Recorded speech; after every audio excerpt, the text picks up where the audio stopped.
ನಾ ಹಿಂದೂ ನಾ ಮುಸ್ಲಿಂ, ಒಗ್ಗಟ್ಟಿನಲ್ಲಿ ಇರಲು ನಾವು ತಯಾರಿಲ್ಲ, ಹೊಡೆದಾಡ್ಕೊಂಡೇ ಸಾಯ್ತೀವಿ, ನಾವಿರೋದೇ ಹೀಗೆ. ಅವತ್ತು ಬ್ರಿಟಿಷರು ಬಿತ್ತಿ ಹೋದ ಅಸಹಿಷ್ಣುತೆಯ ಬೀಜ ಇವತ್ತು ಹೆಮ್ಮರವಾಗಿ ಬೆಳೆದಿದೆ. ಯಾಕಷ್ಟಿತ್ ಸರಿ ತಪ್ಪನ್ನ ವಿವೇಚಿಸೋ ವ್ಯವಧಾನ ನಮಗಿಲ್ಲ. ಹಲವು ದಶಕಗಳಿಂದ ಟಿಪ್ಪು ಸುಲ್ತಾನನ್ನ ಮೈಸೂರು ಹುಲಿ ಬ್ರಿಟಿಷರ ವಿರುದ್ಧ ಹೋರಾಡಿದ ಕಲಿಯೆಂದೇ ಓದ್ಕೊಂಡು ಬಂದಿದ್ದೇವೆ. ಅವತ್ಯಾವತ್ತೂ ಟಿಪ್ಪು ಸುಲ್ತಾನನ್ನ ಮತಾಂಧ ಎಂದು ನೋಡಲಿಲ್ಲ, ಪಠ್ಯ ಪುಸ್ತಕದಿಂದಲೂ ಅವನ ಹೆಸರನ್ನ ಅಳಿಸಿ ಹಾಕಲಿಲ್ಲ.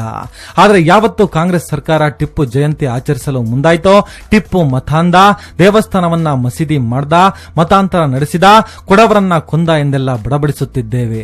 ಕೆಲವರು ಪ್ರತಿಭಟಿಸುತ್ತಿದ್ದಾರೆ. ಹೊಡೆದಾಟ ಶುರುವಾಗಿದೆ, ಹೆಣ ಬಿದ್ದಿದೆ. ನಾ ಹಿಂದೂ ನಾ ಮುಸ್ಲಿಂ, ನಾವ್ಯಾವತ್ತೂ ಸುಧಾರಿಸೋಲ್ಲ, ನಾವಿರೋದೇ ಹೀಗೆ. ಟಿಪ್ಪು ಹೋದಲ್ಲೆಲ್ಲ ಮಠ ಮಂದಿರಗಳನ್ನ ಧ್ವಂಸಗೊಳಿಸಿ ಆ ಜಾಗಗಳಲ್ಲಿ ಮಸೀದಿಗಳನ್ನ ನಿರ್ಮಿಸಿದ್ದಲ್ಲದೆ ಆ ಎಲ್ಲಾ ಊರುಗಳಲ್ಲಿ ಹಿಂದೂಗಳನ್ನ ಕಗ್ಗೊಲೆ ಮಾಡಿದ್ದ. ಕೊಡಗಿನ ಮೇಲೆ ಆಕ್ರಮಣವನ್ನ ನಡೆಸಿ ಅತ್ಯಾಚಾರ, ಕೊಲೆ, ಸುಲಿಗೆಗಳನ್ನು ನಡೆಸಿದ್ದಲ್ಲದೆ ದೇವ ಪರಂಬು ಎನ್ನುವ ಜಾಗದಲ್ಲಿ 30,000ಕ್ಕೂ ಹೆಚ್ಚು ಹಿಂದೂಗಳನ್ನ ಕೊಲೆಗೈದು ಸಾವಿರಾರು ಹಿಂದೂಗಳನ್ನ ಒತ್ತೆಯಾಳಾಗಿ ಹಿಡಿದು ಅವರನ್ನ ಶ್ರೀರಂಗಪಟ್ಟಣದಲ್ಲಿ ಬಲವಂತವಾಗಿ ಇಸ್ಲಾಮಿಗೆ ಮತಾಂತರಗೊಳಿಸಿದ್ದ. ಆದರೆ ಹಲವು ಸಂಶೋಧನೆ, ನೀಟಾದ ಇತಿಹಾಸ ಹೇಳುವುದೇ ಬೇರೆ. ಟಿಪ್ಪು ಹುತಾತ್ಮನಾಗಿ 2 ಶತಮಾನಗಳೇ ಕಳೆದಿವೆ. ಅವನ ಬಗ್ಗೆ ಇತಿಹಾಸವನ್ನ ಮುಂದಿಟ್ಟುಕೊಂಡು ಹೇಳುವುದಾದರೆ, ಉಪಖಂಡ ಕಂಡ ಅತ್ಯಂತ ಜನಪರ ಮತ್ತು ಜಾತ್ಯತೀತ ಮನೋಭಾವದ ರಾಜ ಟಿಪ್ಪು. ಅವನ ಮೇಲೆ ಕೆಸರೆರಚುವ ಪ್ರವೃತ್ತಿ ಇದು ಮೊದಲೇನಲ್ಲ. ಟಿಪ್ಪು ಓರ್ವ ಅತ್ಯಂತ ಸಮರ್ಥ ರಾಜ, ಉಪಖಂಡದ ಇತಿಹಾಸ ಕಂಡ ಅತ್ಯಂತ ಜನಪರ ರಾಜ.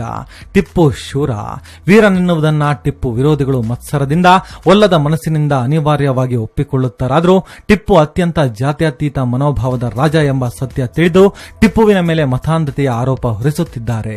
ಬ್ರಿಟಿಷರು ಭಾರತದಲ್ಲಿ ತಮ್ಮ ಆಡಳಿತವನ್ನ ವಿಸ್ತರಿಸಲು ಟಿಪ್ಪು ಸುಲ್ತಾನ್ ಬಲವಾದ ತಡೆಯಾಗಿದ್ರು.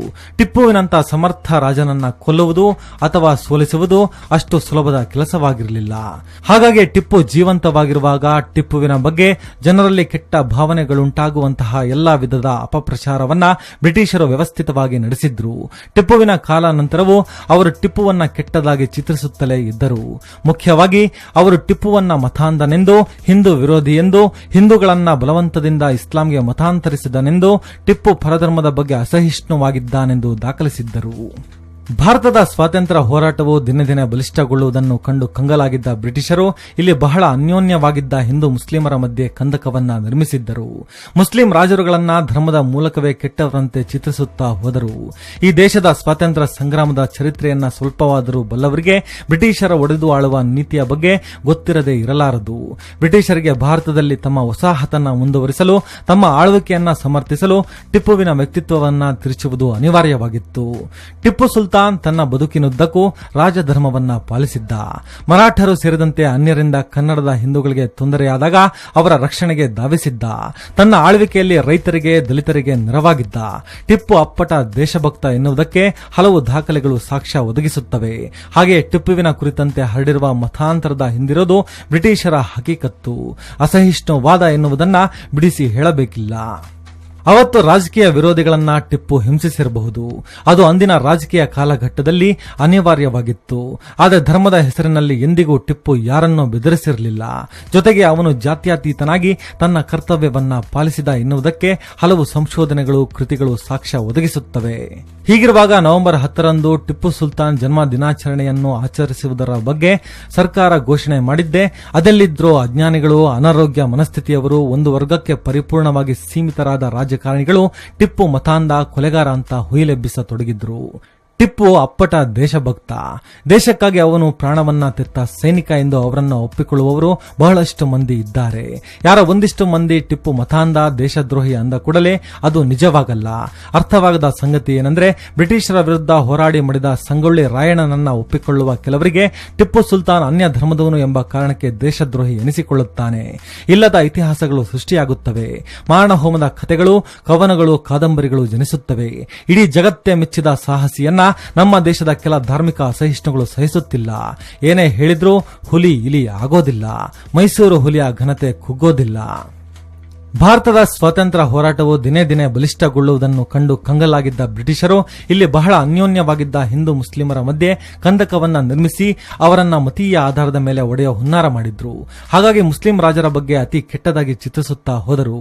ಅದನ್ನೇ ಇತಿಹಾಸವೆಂದು ದಾಖಲಿಸಿದ್ರು. ಬ್ರಿಟಿಷರ ನಂತರದ ದೇಶೀಯ ಇತಿಹಾಸಕಾರರಲ್ಲಿ ಅನೇಕರು ಸತ್ಯಾಸತ್ಯತೆಯನ್ನ ಪರಾಮರ್ಶೆಗೊಳಪಡಿಸದೆ ಅವರು ಬರೆದ ಸುಳ್ಳಿನ ಕಂತೆಗಳನ್ನೇ ಇತಿಹಾಸವೆಂದು ಮರು ದಾಖಲಿಸಿದ್ರು. ಈ ದೇಶದ ಸ್ವಾತಂತ್ರ್ಯ ಸಂಗ್ರಾಮದ ಚರಿತ್ರೆಯನ್ನ ಕಿಂಚಿತ್ತು ಬಲ್ಲವರಿಗೆ ಬ್ರಿಟಿಷರ ಒಡೆದು ಆಳುವ ನೀತಿಯ ಬಗ್ಗೆ ಗೊತ್ತಿರದೇ ಇರಲಾರದು. ಬ್ರಿಟಿಷರಿಗೆ ಭಾರತದಲ್ಲಿ ತಮ್ಮ ವಸಾಹತನ್ನ ಮುಂದುವರಿಸಲು, ತಮ್ಮ ಆಳ್ವಿಕೆಯನ್ನ ಸಮರ್ಥಿಸಲು ಟಿಪ್ಪುವಿನ ವ್ಯಕ್ತಿತ್ವವನ್ನು ತಿರುಚುವುದು ಅನಿವಾರ್ಯವಾಗಿತ್ತು.